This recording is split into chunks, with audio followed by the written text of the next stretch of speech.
Kaj pa če asteroid, ki je ubil dinozavre, ne bi zadel Zemlje? Če ne bi zadel, bi morda še vedno živeli danes. In če bi še naprej vladali, bi sesalci morda ostali majhni. To pomeni, da morda tudi ljudi ne bi bilo. Toda preden razpravljamo o tem, kakšen bi bil svet, če dinozavri ne bi izumrli, se moramo najprej vrniti k dnevu, ki je nenadoma spremenil zgodovino življenja na Zemlji. Pred približno 66 milijoni let je ogromen asteroid trčil v del Zemlje, ki ga danes imenujemo polotok Yucatan v Mehiki. Ocenjuje se, da je imel premer med 10 in 15 kilometrov. Bil je večji od številnih gora in je potoval izjemno hitro, preden je trčil v planet. Po eni raziskavi, objavljenih v reviji Nature, je do padca prišlo spomladi na severni polobli. Znanstveniki so to ugotovili po pregledu. Fosili rib, ki so poginile skupaj z veliko katastrofo. Sledi na njihovih kosteh so podobne letnicam dreves. Te so pokazale, v katerem letnem času so poginile. Ko je asteroid udaril, ni le prebil Zemljo. Ustvaril je tudi krater, ki je bil širok skoraj 200 kilometrov. V samo nekaj minutah se je ogromno kamenja in morske vode stopilo, izhlapelo in izstrelilo v zrak. Toplota v bližini mesta udarca je bila dovolj močna, da je zažgala in uničila skoraj vse življenje v okolici. Prišlo je tudi do ogromnih potresov in cunamijev. Na območjih v bližini Mehiškega zaliva je prispel ogromen val, medtem ko so iz neba še vedno padali vroči kamni in blato. Toda prva eksplozija ni bila glavni razlog za izumrtje tolikih vrst. Še večji problem je bilo prav mesto, kjer je asteroid udaril. Dno plitkega morja na polotoku Yucatan je namreč vsebovalo veliko kamnin z žveplom. Ko je asteroid udaril, je ogromna količina prahu, saj in žveplovih spojin prišla v atmosfero. Te snovi so se razširile po vsem svetu in blokirale sončno svetlobo. Planet je bil, kot da bi ga prekrila gosta zavesa. Zaradi pomanjkanja svetlobe se je podnebje hitro ohladilo. Fotosinteza številnih rastlin in majhnih organizmov v morju se je ustavila ali močno oslabila. Ko so ti izginili, je izginila tudi hrana za živali, ki so bile od njih odvisne. Zaradi tega se je porušila prehranjevalna veriga. Veliko rastlin je umrlo. Sledile so rastlinojede živali. Nato so tudi veliki plenilci ostali brez hrane. Ocenjuje se, da je izginilo približno 3/4 vseh vrst na Zemlji. Sem so bili vključeni vsi neptičji dinozavri. Kljub temu so preživeli le ptiči, ki so prav tako del družine dinozavrov, in življenje se je nadaljevalo vse do danes. Pravzaprav imamo še vedno dokaze o tem dogodku. V različnih delih sveta obstajajo tanke plasti kamnin z visoko vsebnostjo iridija. Iridij je redek element. Na površju Zemlje ga redko najdemo, pogosteje pa ga najdemo v nekaterih asteroidih. Ta plast je eden najmočnejših dokazov, da je v tistem času velik objekt iz vesolja trčil v naš planet. Vendar pa obstaja pomembno vprašanje. Kaj pa če bi asteroid padel na drugo mesto?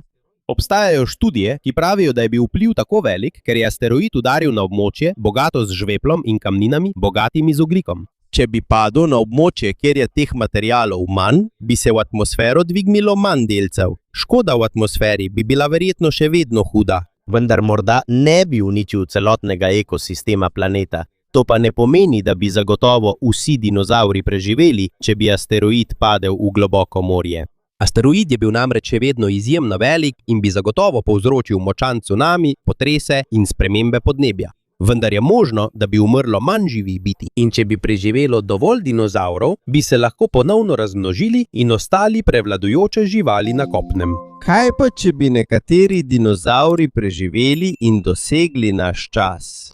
Preden to ugotovimo, moramo najprej videti, kakšen je bil svet pred katastrofo. Pravzaprav svet takrat ni bil planet poln vulkanov, kamnin in dima. Ob koncu krede je bila Zemlja toplejša kot danes. Na polih ni bilo velikih stalnih ledenih kap, tudi morska gladina je bila višja, zato je bilo veliko delov celin pokritih s plitvim morjem. Severna Amerika je bila tudi zelo drugačna od današnje. Veliko morje jo je nekoč delilo na dva dela. Okoli nje so bile reke, močvirja, obalne ravnice in obsežni gozdovi.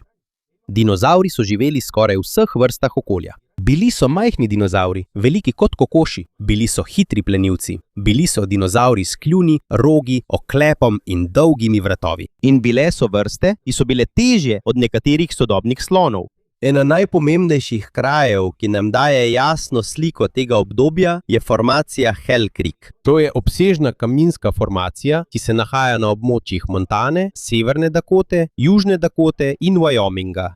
Te kamnine so nastale v pozni kredi, približno pred 66 do 66 milijoni let. Veliko fosilov tukaj izvira prav iz zadnjega obdobja pred padcem asteroida. Tukaj so živeli nekateri najbolj znani dinozavri v zgodovini. Med njimi je tudi tiranozaver Rex. Odrasel T-Rex je lahko dosegel približno 12 metrov dolžine. Imel je izjemno veliko glavo, debele kosti, močne čeljusti in ostre zobe, ki so lahko zdrobili meso in kosti. Njegovo orožje ni bila le moč, saj sta bili oči tiranozavra Rexa obrnjeni naprej. Zaradi tega sta obe očesi lahko videli isti cilj iz različnih kotov. To mu je pomagalo oceniti razdaljo do živali med lovom. Po raziskavi Kena Stevensa je imel tiranozaver Rex verjetno zelo oster vid in širše binokularno vidno polje kot številni sodobni plenilci.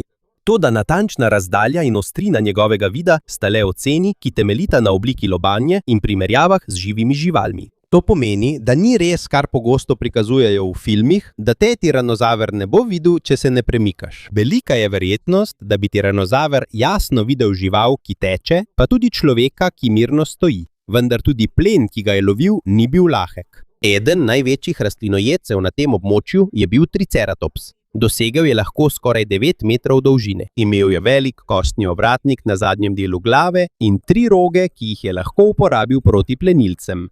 Ni bil le počasen in lahek plen za tiranozavra. Bil je težka in nevarna žival, ki se je znala boriti. V tistem svetu je bil vsak velik plenilec obkrožen s plenom, ki je imel tudi svojo obrambo. Nekateri so imeli roge, drugi oklep, nekateri hitrost, moč ali pa so živeli v skupilah. Takšen je bil svet, ki je nenadoma izginil. Če bi asteroid zgrešil, če ne bi zadel z žveplom bogatega dela Yucatana, bi se ta boj morda nadaljeval še milijone let. In iz tega bi se lahko oblikovala Zemlja, ki nikoli ne bi postala svet ljudi. Kljub temu, v svetu, kjer dinozavri niso izumrli, ni bil samo tiranozaver Rex še naprej kralj. Še vedno je več velikih rastlinojedov, še posebej triceratopsov. Na nekaterih delih formacije Hell Creek je to eden najpogosteje najdenih velikih dinozavrov. To pomeni, da jih je verjetno res veliko živelo na ravnicah in v gozdovih Severne Amerike. Vendar ne vemo, ali so tvorili zelo velike črede, kot to počnejo sodobni bizoni. Težko je natančno ugotoviti vedenje živali samo na podlagi fosilov. Jasno pa je, da Triceratopsa ni bilo lahko približati. Lahko je dosegel skoraj 9 metrov dolžine in tehtal več ton. Imel je 2 dolga roga nad očmi. Imel je krajši rog na nosu in velik trd ovratnik na zadnjem delu glave. Če bi ga poskušal napasti T-Rex, ni nujno, da bi plenilec zmagal. Če bi se napadalec preveč približal, bi ga lahko rog zadel v telo. Skupaj s Triceratopsom je živel tudi Edmontozaver, velik hadrozaver oziroma dinozaver z račjim kljunom. Njegova celotna usta niso bila povsem podobna račjemu kljunu. Le sprednji del je bil širok. V njegovih čeljustih je bilo na stotine zob, ki so bili postavljeni drug ob drugem in so se nenehno obnavljali, ko so se obrabili, kot da bi imel svojo naravno brusilno napravo. Zobe je uporabljal za drobljenje listov, vej in drugih trdih rastlin. Zaradi tega je bil zelo spreten pri prehranjevanju z različnimi vrstami rastlinja. V zraku pa so bili pterozavri. Pomembno je poudariti, da pterozavri niso bili dinozavri. So bili leteči plazilci, ki so bili tesno povezani z dinozavri, vendar so spadali v drugo skupino. Živeli so skupaj z dinozavri milijone let. Eden največjih je bil Quetzalcoatlus. Ocenjujejo, da je imel razpon kril skoraj 10 do 11 metrov. Ko je stal, je bil lahko skoraj tako visok kot žirafa. Toda, ker so bile njegove kosti tanke in lahke, je bil lažji, kot bi pričakovali. Kljub temu, da je bila to tako velika žival, ni bila preprosto velikanska ptica. Ni imela pernatih kril. Njeno krilo je bilo narejeno iz tanke, a močne membrane, ki je bila pritrjena na zelo dolg 4. prst. Možno je iskala majhne živali na tleh, podobno kot danes velike štorklje hodijo in iščejo hrano. Vendar pa je še vedno veliko delov njenega življenja negotovih, saj so najdene fosilne ostanke zelo omejene. Pod vsemi temi velikani so bili že prisotni tudi sesalci. Niso se nenadoma pojavili šele po izginotju dinozavrov. Več kot 150 milijonov let sta ti dve skupini živeli vzporedno. Večina sesalcev v obdobju krede je bila majhna. Mnogi so bili veliki le kot podgane, miši ali majhne mačke. Nekateri pa so bili večji, kot na primer repenomamus, ki je lahko dosegel velikost jazbeca. Niso jedli samo insektov. Obstaja celo fosil, ki prikazuje, da je imel repenomamus v želodcu majhnega dinozavra. To pomeni, da starodavni sesalci niso bili šibki ali nekoristni. Njihov problem je bil, da so bila številne ekološke niše že zasedene z dinozavri. Ko je bil potreben velik rastlinojed, so bili tu hadrozauri in rogatih dinozavri. Ko je bil potreben velik plenilec, so bili tu teropodi. V morju so bili veliki morski plazilci, v zraku so bile ptice in pterozauri. Zato je bilo za mnoge sesalce varneje, da ostanejo majhni. Lahko so se skrili v brloge, drevesa, med kamne in gosto rastlinje. Veliko jih je bilo verjetno aktivnih po noči, ko se veliki dinozavri niso veliko gibali. Tukaj moramo popraviti eno staro prepričanje. Dinozavri niso izginili zato, ker bi bili šibki, počasni ali nesposobni prilagajanja. Niso bili preprosto velikanski plazilci, ki so samo čakali, da jih zamenjajo pametnejši sesalci. Pravzaprav so bili dinozavri izjemno uspešni. Vladali so različnim delom sveta več kot 160 milijonov let. Imeli so majhne lovce, oklepne rastlinojede, dolgovratne velikane, rogate dinozavre in vrste s perjem. Tudi njihova telesa in način življenja niso bili enaki. Nekateri pteropodi in sauropodi so imeli razmnoževalni sistem, ki je bil podoben ptičjemu. Imeli so zračne vrečke povezane s pljuči, ki so segale tudi v nekatere kosti. Zaradi tega je bil pretok zraka v njihovem telesu zelo učinkovit. Zračne vrečke prav tako pomagajo, da so njihove velike kosti lažje. To je eden od razlogov, zakaj so nekateri sauropodi lahko imeli zelo dolg vrat in zelo veliko telo. Vendar to ne pomeni, da imajo vsi dinozavri enak razmnoževalni sistem. Dokazi za to so bolj jasni pri teropodih in sauropodih kot pri drugih skupinah. Tudi številni dinozavri so hitro rasli. Odlagali so jajca, zato materi ni bilo treba dolgo časa nositi rastočega mladiča v telesu. Lahko so odložili tudi veliko jajc, čeprav niso vsi mladiči preživeli do odraslosti. Medtem imajo veliki sesalci običajno manj potomcev. Tudi brejost in skrb za vsakega mladiča trajata dolgo. Zato, če asteroid ne bi udaril, ni nobenega zagotovila, da bi sesalci takoj zamenjali dinozavre. Toda tudi, če so preživeli, to ne pomeni, da bi Zemlja ostala enaka. Sesalci se še naprej razvijajo. Selin. Podnebje se bo še naprej spreminjalo. Nastajale bodo nove gore, morja, rastline in ekosistemi. Antarktika se bo postopoma ločila od Južne Amerike. Odprla se je pot za hladno vodo okoli Antarktike. Sčasoma je to pomagalo, da se je celina ločila od toplih oceanskih tokov. Začele so se oblikovati velike ledene ploskve na Antarktiki. Himalaja se je še naprej dvigovala zaradi trka indijske in evrazijske plošče. Medtem ko dež izklesuje in razkraja nove kamnine, potekajo kemične reakcije, ki pomagajo odstranjevati ogljikov dioksid iz ozračja. V milijonih let so številni deli sveta postopoma postajali hladnejši in bolj suhi. To bo velik izziv za dinozavre, ki so bili vajeni toplejšega podnebja. Toda to ne pomeni nujno, da bodo vsi izumrli. Nekateri dinozavri so živeli v hladnih in visokih geografskih širinah že pred padcem asteroida. Fosile dinozavrov so našli na območjih, kjer je bilo pozimi dolgo časa temno. Možno je, da so imeli nekateri debelo perje ali perju podobna telesna prekrivka, da so ostali topli. Morda so se drugi selili, ko so se letni časi spreminjali. Možno je tudi, da so nekatere vrste upočasnile gibanje v hladnem obdobju. Če bi se njihova evolucija nadaljevala, bi verjetno nastali novi dinozavri, ki bi bili bolj prilagojeni na hladno in suho podnebje. Vendar ne moremo natančno napovedati, kako bi bilo. Na primer, morda bi obstajali majhni pernati dinozavri, ki bi bili odlični plezalci po drevesih. Lahko bi jedli sadje, semena, žuželke in majhne živali. Obstajali so že majhni teropodi z lahkimi telesi, dolgimi rokami, ostrim vidom in perjem. Vendar je to le ugibanje, ali bi bili podobni opicam, ali bi imeli roke podobne rokam primatov. Evolucija ni načrtovana, da gre v eno smer. To je odvisno tudi od hrane, ki jo jedo. Sovražniki, bolezni in priložnosti. Veliko vlogo bodo imele tudi rastline. Cvetnice so se že širile, še preden je padel asteroid.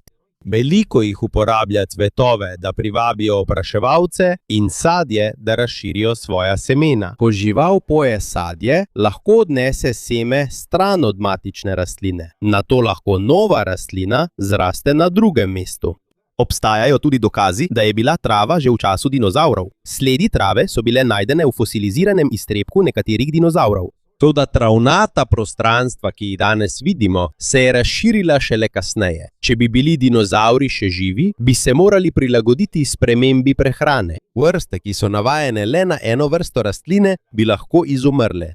Tiste, ki lahko jedo različne rastline, imajo več možnosti za preživetje. Lahko bi se pojavila nova vrsta hadrozavra z močnejšimi zobmi. Možno je tudi, da bi obstajali manjši in bolj prilagodljivi primerki. Ko se pojavi hiter, rogat dinozaver, ki lahko teče po odprtih travnikih, morajo plenilci slediti svojemu plenu. Ko postane rastlinojed hitrejši, mora postati hitrejši tudi lovec.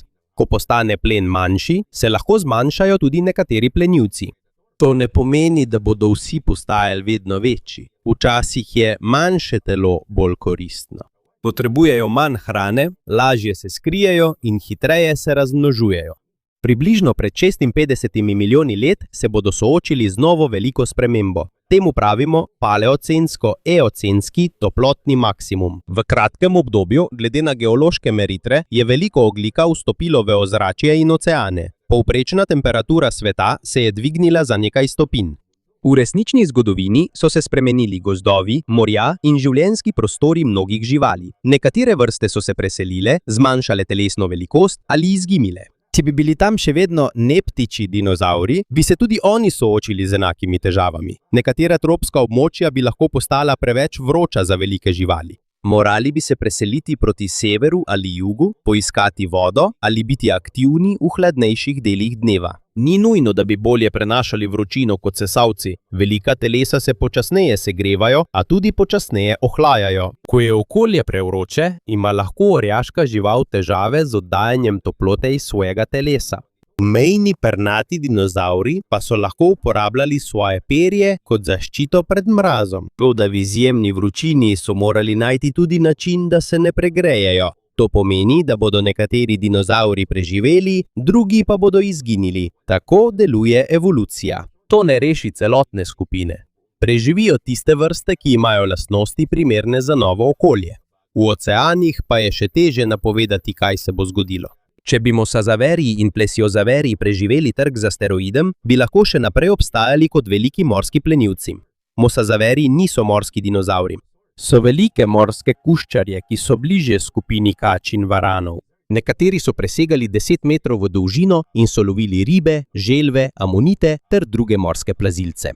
Pleziozaver pa ima široko telo in 4 velike plavuti. Nekatere vrste imajo zelo dolg vrat, medtem ko imajo druge večjo glavo in krajši vrat, vendar ni gotovo, da bodo ostali prevladujoči. Spreminjala se bo tudi temperatura morja, gladina vode, oceanski tokovi in količina hrane. Če izgine njihov plen, lahko izginejo tudi oni, tudi če ni asteroida.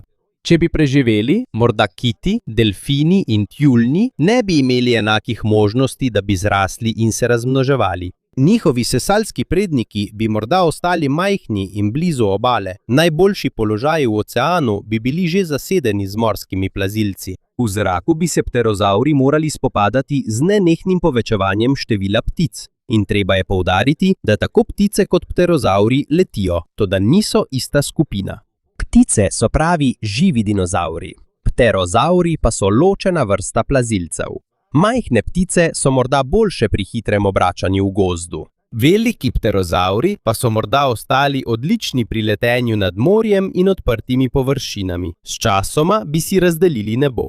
Toda najpomembnejše vprašanje ni, kaj se bo zgodilo z velikanskimi dinozavri. Vprašanje je, ali bo za sesalce sploh še ostalo kaj prostora. Kajti medtem, ko se planet še naprej spreminja, obstaja majhna skupina sesalcev, ki se še vedno lahko vzpenja na drevesa, drži za veje in uporablja boljši vid. Iz te skupine bi se lahko pojavili primati. Toda v svetu, kjer še vedno prevladujejo dinozavri, ni gotovo, da bodo postali veliki, močni ali pametni kot ljudje. Možno je, da bi ostali le majhna bitja, ki se skrivajo visoko v krošnjah dreves. Medtem pa spodaj še naprej hodijo pravi kralji planeta. Kljub temu, ko se Zemlja ohlaja, se tudi videz planeta postopoma spreminja. Približno pred 34 milijoni let so se na Antarktiki začele oblikovati veliki ledeni pokrovi. Temperatura na svetu se je znižala in veliko gozdov se je zmanjšalo. Na nekaterih območjih so goste gozdove zamenjale bolj odprte ravnice in travniki. Če bi dinozauri takrat še živeli, bi se morali tudi oni prilagoditi. V gozdovih je bilo lahko skriti se med drevesi in rastlinjem. Toda na odprtih ravnicah bi velike živali opazili že od daleč. Zato bi postali pomembni hitrost, oster vid in življenje v skupini. Možno je, da bi nekateri rastlinojedci postali lažji in hitrejši, drugi pa bi se lahko združevali v velike črede, da bi lažje opazili plenilce. Podobno se je zgodilo tudi številnim sesalcem v resnični zgodovini. Ko so se odprle širne ravnice, je postalo več živali, ki hitro tečejo, kot sta starodavni konj in antilopa. Toda v tem vzporednem svetu bodo dinozauri podvrženi istemu pritisku. To ne pomeni, da bodo postali natanko takšni kot konj, jelen ali krava, vendar pa lahko razvijajo podobne lastnosti, ker se bodo morali soočiti s podobnimi težavami. Če moraš pobegniti pred plenilcem na odprti ravnici, so dolge noge in lahko telo zelo koristni. Če moraš paziti v več smeri, je velika skupina zelo koristna, in če moraš loviti hiter plen, moraš biti tudi sam hiter. Ena največjih sprememb, s katerimi se bodo soočili, je širitev travnikov. Trava je obstajala že v času dinozaurov, vendar so se travniki močno razširili v kasnejših obdobjih kenozoika. Ohlajanje in sušenje podnebja ter spremembe v količini ogljikovega dioksida so pripomogli k zmanjšanju gozdov in povečanju odprtih habitatov. Travniške površine se niso hkrati razširile po vsem svetu. Čas njihove širitve je bil odvisen od posamezne regije. Trava je videti kot preprosta rastlina, vendar jo je zelo težko premagati. Za razliko od mnogih rastlin raste iz dna, ne iz vrha. Trava raste blizu tal, zato lahko ponovno zraste, tudi če jo pojedo, pohodijo ali odrežejo njen zgornji del. Pod mikroskopom imajo številne trave tudi majhne delce, imenovane fitoliti. Ti so narejeni iz silike in povečujejo hrapavost rastline. Ko žival čez dan je travo, se ji zobje hitro obrabijo, kot da bi znova in znova žvečila grob material. V resnični zgodovini so številni pašni sesalci razvili visoke in močne zobe, nekateri pa naprej stalno menjajo ali obnavljajo dele svojih zob. Nekateri dinozauri so s tem že dobro začeli. Hadrozauri so imeli zobno baterijo. 100 in 100 zob je bilo tesno skupaj v čeljusti, novi zobje pa so nadomeščali obrabljene. Zato, če bi se njihova evolucija nadaljevala, bi verjetno postali odlični jedci trave in drugih trdih rastlin. Spremeniti bi se lahko začeli tudi sorodniki triceratopsa. Možno je, da bi se jim glava znižala, da bi lažje jedli stal. Njihov kljun bi se lahko razširil, da bi z vsakim ugrizom odrezali več trave. Morda bi se jim je koščeni ovratnik zmanjšal, če ga ne bi več tako potrebovali. Lahko pa bi ostal za razkazovanje, obrambo ali prepoznavanje drugih dinozavrov. Toda to je le ugibanje v njihovem natančnem videzu. Ne moremo zagotovo reči, da bi zagotovo obstajal triceratops, ki bi jedel travo. Lahko pa rečemo le, da je velik pritisk, da se telo in zobje kateregakoli rastlinojedca, ki bi živel na travišču, spremenijo. Skupaj s spremembo plena se bodo spremenili tudi plenilci. Veliki T-rex je odličen kot težak in izjemno močan lovec. Tudi na odprti ravnici je plenilca, ki je visok kot hiša, lahko hitro opaziti. Plen lahko pobegne, še preden se mu približa. Če bi se njihova linija nadaljevala, bi se lahko nekateri tiranozauri razvili v manjše, lažje in hitrejše živali. Možno je, da bi se jim podaljšale noge in zmanjšala prevelika teža glave, vendar ni nobenih dokazov, ki bi zagotovo potrjevali, da bi postali lovci v skupinah. Obstajajo nekatera fosilna najdišča, ki kažejo, da so se nekateri tiranozauri morda zbirali skupaj. Vendar to ni dovolj, da bi dokazali, da so organizirano lovili kot volkovi. Morda so se le zbrali pri istem viru hrane, šli skozi isto območje ali umrli hkrati. Zato je skupinski lov mogoč, vendar ni gotovo, da bi do njega res prišlo. Podobno je tudi pri dromeozaurih, skupini pernatih plenilcev, ki jih pogosto imenujejo raptorji. Niso bili povsem takšni, kot so jih prikazali v Jurskem parku. Veliko jih je bilo manjših. Imeli so perje in ne vemo, kako organiziran je bil njihov lov. Možno je, da so nekateri lovili sami, drugi pa so se morda začasno združili, kadar je bilo veliko hrane. Na odprtih ravnicah so se lahko razvile vrste, ki so bile odlične pri dolgotrajnem zasledovanju plena, vendar ne moremo z gotovostjo trditi, da bi uporabljali strategijo podobno afriškemu divjemu psu. Še težje je napovedati inteligenco dinozavrov. Nekateri manjši teropodi so imeli večjo možgansko votlino glede na velikost telesa. Nekatere med njimi so včasih imenovali troodontidi, vendar znanstveniki še vedno preučujejo in spreminjajo njihovo klasifikacijo.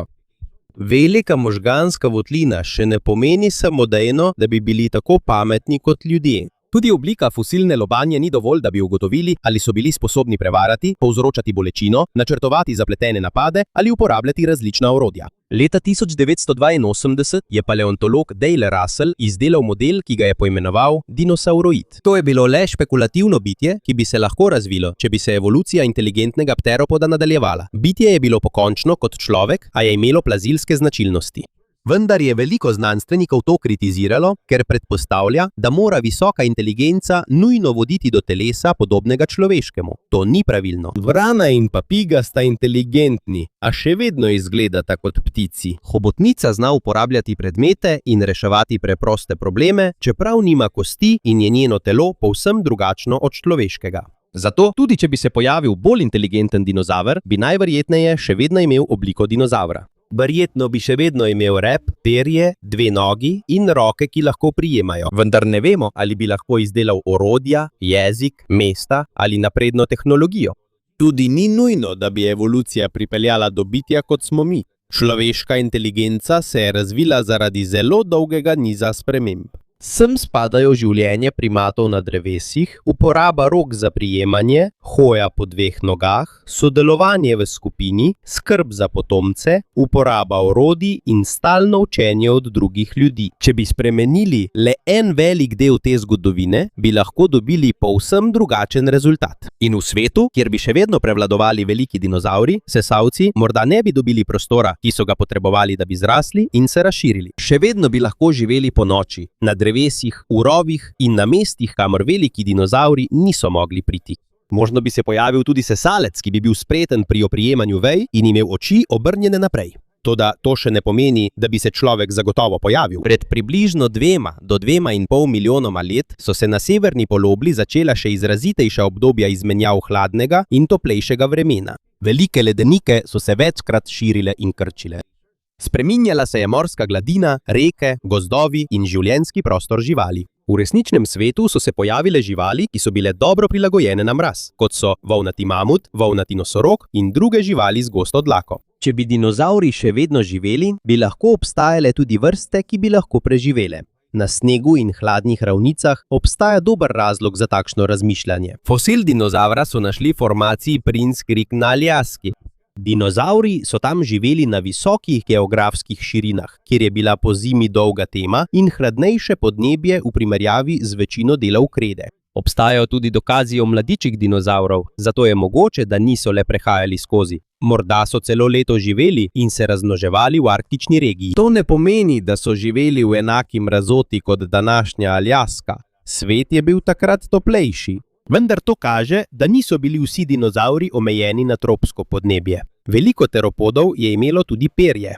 Perje je lahko služilo kot izolacija proti mrazu, podobno kot pri današnjih pticah. Možno je, da so obstajali plenilci z gosto perjem, ki so lovili v mrzli tundri. Težje pa je ugotoviti, ali bi imeli tudi veliki ceratopsidi perjem podobno pokrivalo. Obstajajo nekateri dokazi o ščetinastih strukturah pri njihovih daljnih sorodnikih, vendar to ni dovolj, da bi z gotovostjo trdili, da bi bil prihodnji triceratops pokrit s perjem. Lahko bi imeli debelo kožo, maščobo, manjšo površino telesa ali kakšen drug način za ohranjanje toplote. V tej alternativni sedanjosti nam je zemljevid Zemlje še vedno znan. Afrika, Azija, Avstralija in obe Ameriki so še vedno tam.